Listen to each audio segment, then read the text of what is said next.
नमस्कार। एडो inspire channel में आपका हार्दिक अभिनंदन।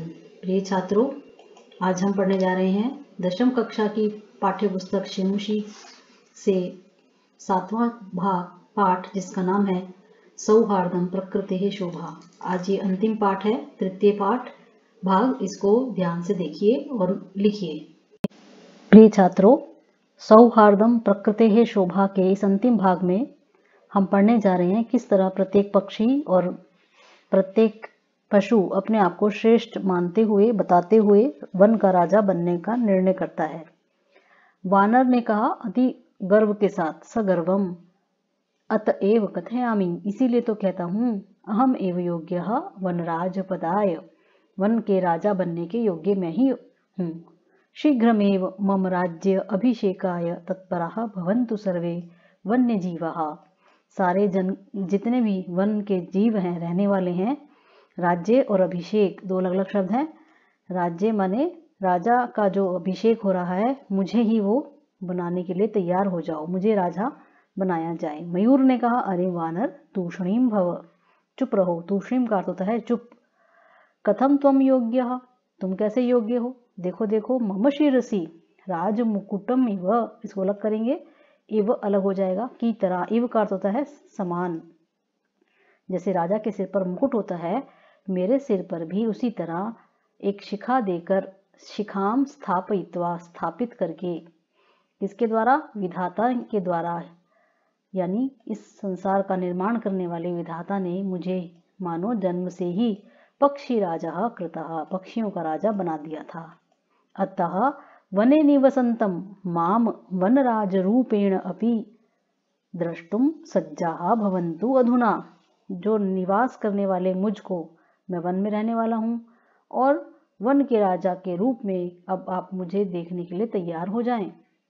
यतः कथम को अपि अन्यः विधातु निर्णयम अन्यथा कर्तुम क्षमः, जब विधाता ने मुझे राजा बना दिया तो कैसे, कथम माने कैसे, कोई दूसरा, अन्यः माने दूसरा, तीन शब्द है, कह अपि अन्यः, इस निर्णय को, विधाता के इस निर्णय को गलत कैसे कर सकता है?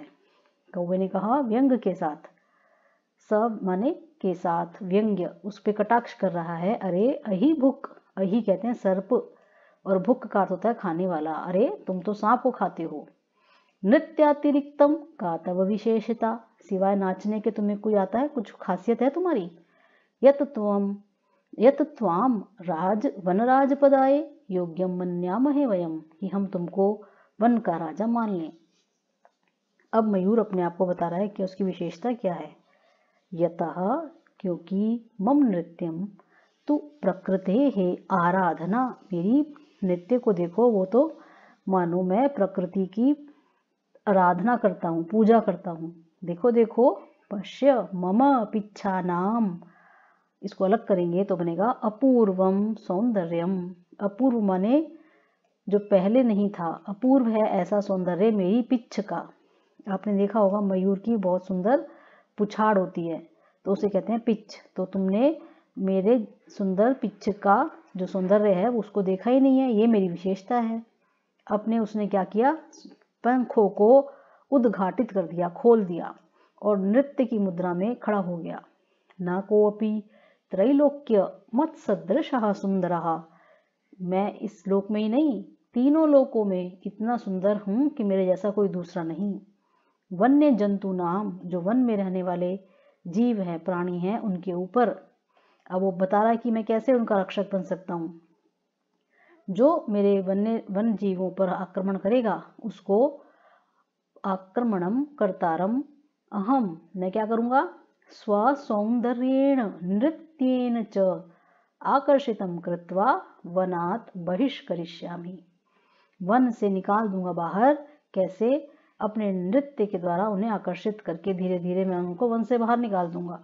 तो मेरा सौंदर्य ऐसा ही नहीं है, मेरा सौंदर्य काम का है। अतः अहमेव योग्यः वनराज पदाय, वन का राजा पद के योग्य मैं ही हूँ। एतस्मिनेव काले, इसी बीच क्या हुआ, व्याघ्र चित्रकौ, ये दो शब्द है, व्याघ्र माने बाघ, चित्रकौ माने चीता। नदी जलम, वे दोनों पातुम यहाँ पर अलग कर लीजिए इसको, पीने के लिए आए और ये विवाद, ये झगड़ा, शृणुतः सुनते रहते हैं वो दोनों। और जब बहुत देर हो जाती है तब वो कहते हैं, क्या कहते हैं, अरे किम वनराज पदाए सुपात्रम चीयते। चीयते माने चुना जा रहा है, सुपात्र माने सही व्यक्ति, सही पात्र को चुन रहे हो तुम लोग वन राजा के लिए। एतदर्थम तू अवामेव योग्यौ, योग्यौ माने द्विवचन का प्रयोग है, रामौ की तरह हम दोनों ही योग्य हैं इसके लिए। यस्य कस्यापि, जिस किसी का भी, चयनम कुर्वन्तु, आप लोग चयन कर लीजिए, सर्वमत सम्मत्या, सब की जिसमें सम्मति हो। अब शेर ने कहा, तूष्णीम भव, तुम चुप ही रहो। क्यों? युवामपि मत्सदृशौ, तुम मेरे जैसे हो, तुम दोनों क्या करते हो, तुम भक्षकौ, जीवों का भक्षण करते हो, न तो रक्षकौ, तुम दोनों रक्षक थोड़ी हो। और ये लड़ाई किस लिए हो रही है, ये यहीं से शुरू हुई है। एते वन्य जीव कहा जीवाहा भक्षकम रक्षक पद योग्यम न मन्यन्ते, ये तो भक्षक को, खाने वाले को रक्षक मानते ही नहीं। आपको पता होगा ये शेर, चीता और व्याघ्र सब एक ही जाति के हैं और ये मांसाहारी है। तो उन्होंने कहा रक्षक को, भक्षक को वो रक्षक नहीं मानते, इसलिए विचार विमर्श प्रचलति, इसीलिए तो ये विचार विमर्श चल रहा है। बगुला कह रहा है, सम्यक उक्तम, तुमने बिल्कुल ठीक कहा शेर महोदय।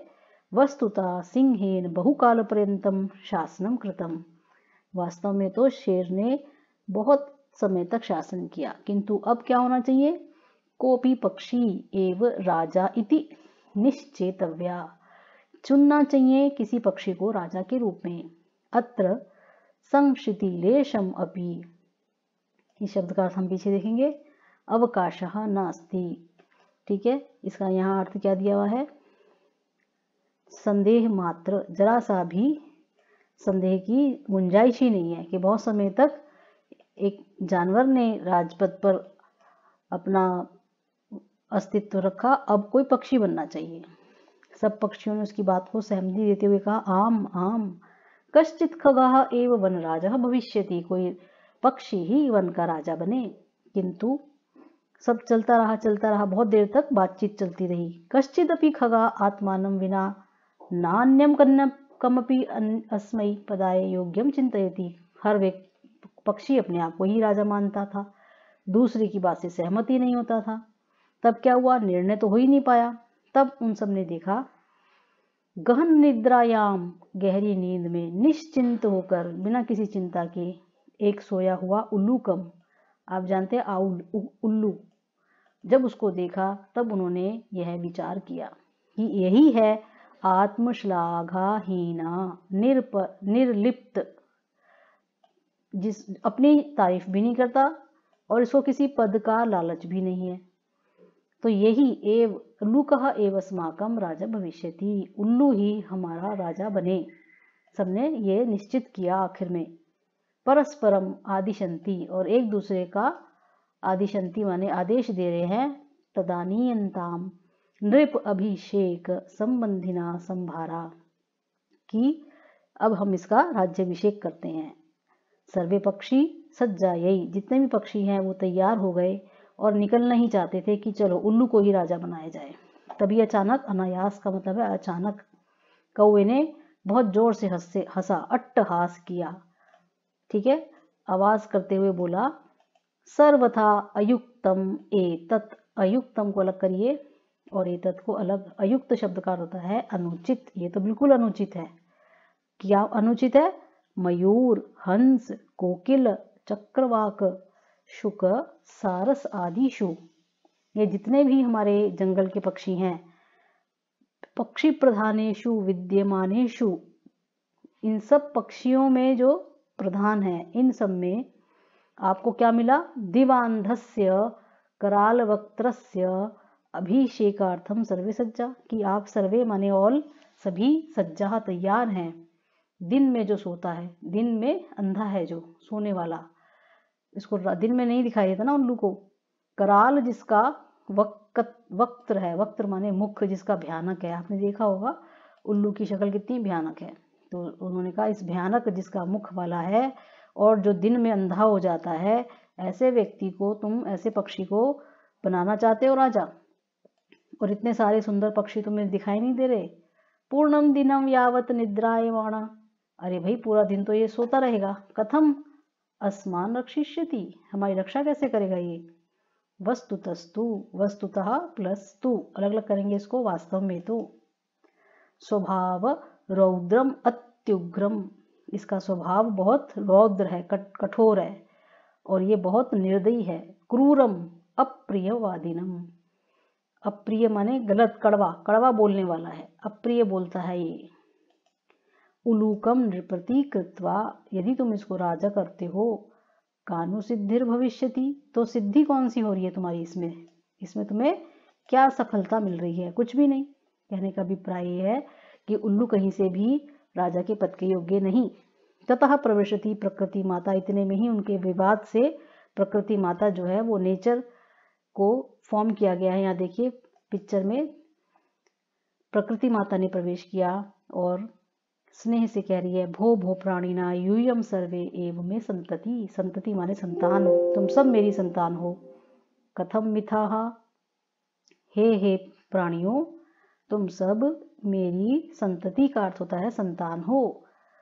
कथम क्यों, किस लिए, बेकार, मिथः माने बेकार, कलहम कुर्वन्ति लड़ रहे हो। वस्तुतः सर्वे वन्य जीविना अन्योन्याश्रिता, अन्य अन्य आश्रित, तीन शब्द हैं इसमें, एक दूसरे पर निर्भर, डिपेंडेंट अपॉन ईच अदर। सदैव स्मरत, तुम्हें क्या याद रखना है कि मित्र क्या होता है।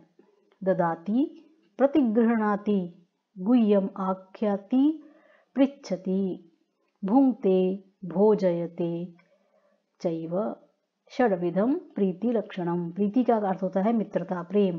प्रेम के ये 6 लक्षण हैं जो तुम में दिखते हैं। ददाती देते हो दूसरे को, प्रतिगृह्णाति लेते भी हो, जो गुह्य बात है, सीक्रेट्स, रहस्य, उनको बता देते हो ताकि वो अपनी जान बचाए, और पृच्छति पूछते भी हो आपस में। भुंक्ते माने खाते हो, भोजयते माने एक दूसरे को खिलाते हो, तो तुम सब एक दूसरे के मित्र हो।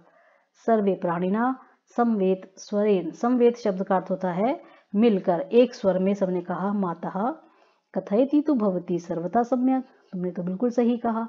परम वयम भवतीम न जानीमा, न माने नहीं, जानीमः जानते हम, भवतीम में द्वितीय व्यक्ति का प्रयोग है आपको, स्त्रीलिंग शब्द है।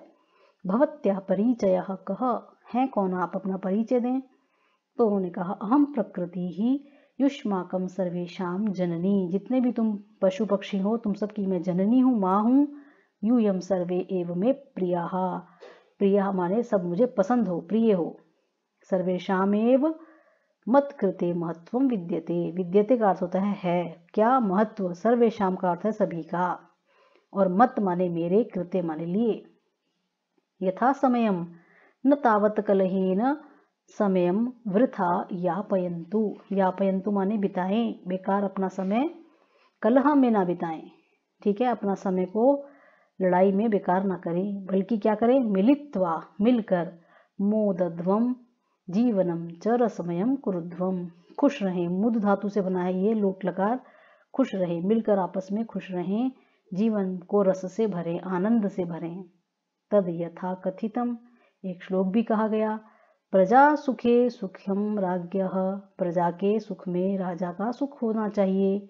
प्रजानाम च हिते हितम, राजा की भलाई उसी में हो जिसमें प्रजा की भलाई हो।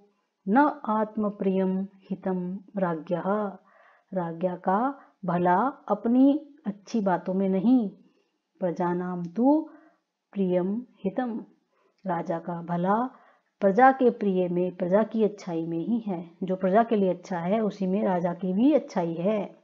एक और उसने सुंदर सा उदाहरण दिया, अगाध जल संचारी, 2 तरह की मछलियों का वो वर्णन कर रही है प्रकृति माता। अगाध माने भरपूर पानी में घूमने वाली, कौन होती है, रोहित नाम की मछली। जो रोहित मछली होती है वो बहुत गहरे पानी में ही रहती है, किंतु गर्वम न याति, गर्व माने कभी घमंड नहीं करती, ठीक है।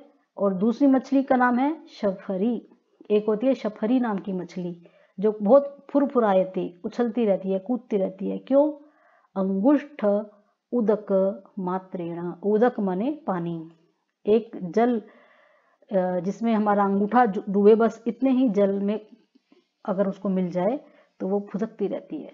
तो इसलिए तुम अगाध समुद्र में रहने वाले, अगाध इस वन में रहने वाले, तुम क्यों गर्व करते हो, क्यों अपनी आत्म प्रशंसा कर रहे हो। भवन्तः सर्वे अपि शफरीवत् एक एकस्य गुणस्य चर्चां विहाय मिलित्वा प्रकृति सौंदर्याय वनरक्षायै च प्रयतन्तात का अर्थ होता है कोशिश करें, आप सब कोशिश करें। भवन्तः इसका कर्तरी पद है। क्या कोशिश करें? वन की रक्षा की कोशिश करें, वन के सौंदर्य को बढ़ाने की कोशिश करें। कैसे होगा वो? मिलकर, आपस में मिलकर रहें। एक एक करके शफरी की तरह अपनी अपनी तारीफ मत करो, अपने अपने गुणों को बढ़ चढ़ के बताने से कोई लाभ नहीं होगा, उसको छोड़ो और प्रकृति की रक्षा के लिए मिल जाओ, एकजुट हो जाओ। सर्वे प्रकृति मातरम प्रणमंती, सबने नमस्कार किया उनको और मिलकर उन्होंने दृढ़ संकल्प करते हुए ये गीत गाया। प्राणी नाम जायते हानि परस्पर विवादतः, अर्थात आपस में जब हम लड़ते झगड़ते हैं तो प्राणियों का नुकसान होता है, हानि होती है। अन्योन्य सहयोगेन लाभस्तेषां प्रजायते, अन्योन्य माने परस्पर, एक दूसरे का सहयोग यदि वो करें तो उससे ही उन सबका लाभ होता है। तो आपको समझ में आ गया कि किस तरह से प्रकृति माता ने बताया कि बेकार आपस में लड़ना झगड़ना बंद करो और सब मिलकर रहो। शफरी की तरह फूदको नहीं, बल्कि रोहित मछली की तरह अपने जीवन को सुखमय करो। तो बच्चों, ये पाठ था प्रकृतेः शोभा, यानी प्रकृति की जो सुंदरता है वो किससे है? सौहार्द से, मित्रता से, परस्पर मिलकर रहने से। तो इस तरह ये प्रतीकात्मक है, जैसे प्रकृति उन पशु पक्षियों को समझाया कि हमें परस्पर मिलकर इस संसार को, अपने जीवन को आनंदमय बनाना चाहिए। तो ये वास्तव में हमको एक सीख दी गई है कि मिलकर रहें। तो ये पाठ आपको कैसा लगा? अपने विचार हमें कमेंट बॉक्स में लिखकर अवश्य बताएं। धन्यवाद।